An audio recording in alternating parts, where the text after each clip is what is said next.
Welcome to the Wealth Studying Podcast. This is episode 484. Today is August 1st, 2025. I'm your host, John Pugliano. I'm also the founder and money manager at investablewealth.com. Well, we may see some churning in the markets right now. We are in the midst of the dog days of summer. I have some dry powder on hand. I wouldn't mind seeing a pullback of 5 or 10%. If we see that, my intent is to double down on existing positions and add new positions that are in the same genre that I own and that have been successful.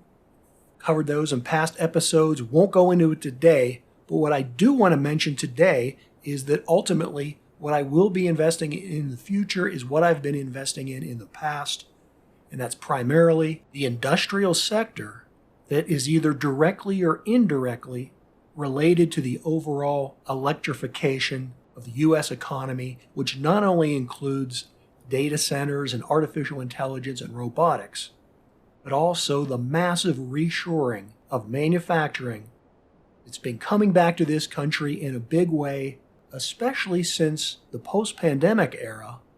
But if you look at history, you'll see that actually it really did start as early as around 2013, when the real benefits of lower cost energy from the shale oil revolution started to really impact the U.S. economy and give the United States a comparative advantage on energy costs.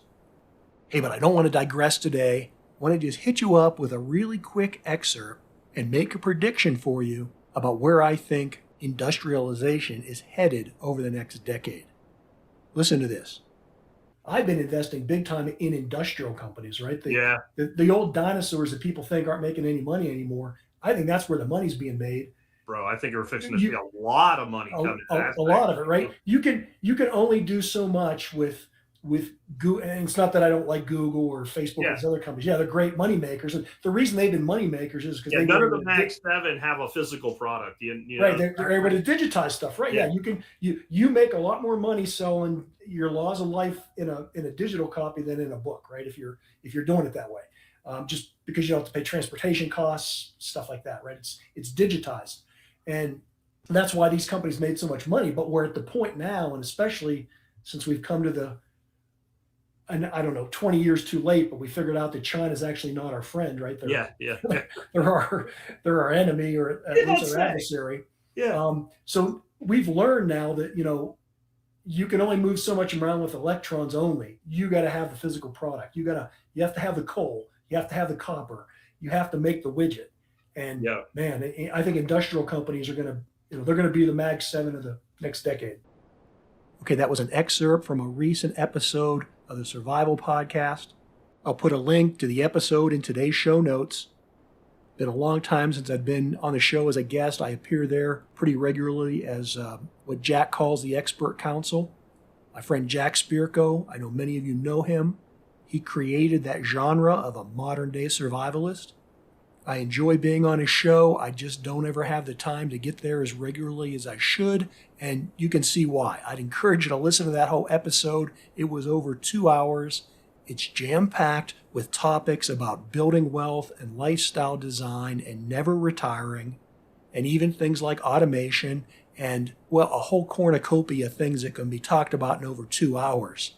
And that's because this is two old friends sitting down and discussing how they've personally created not just a job or a career or a business, but a unique, financially independent lifestyle that's customized around their own personal talents and abilities.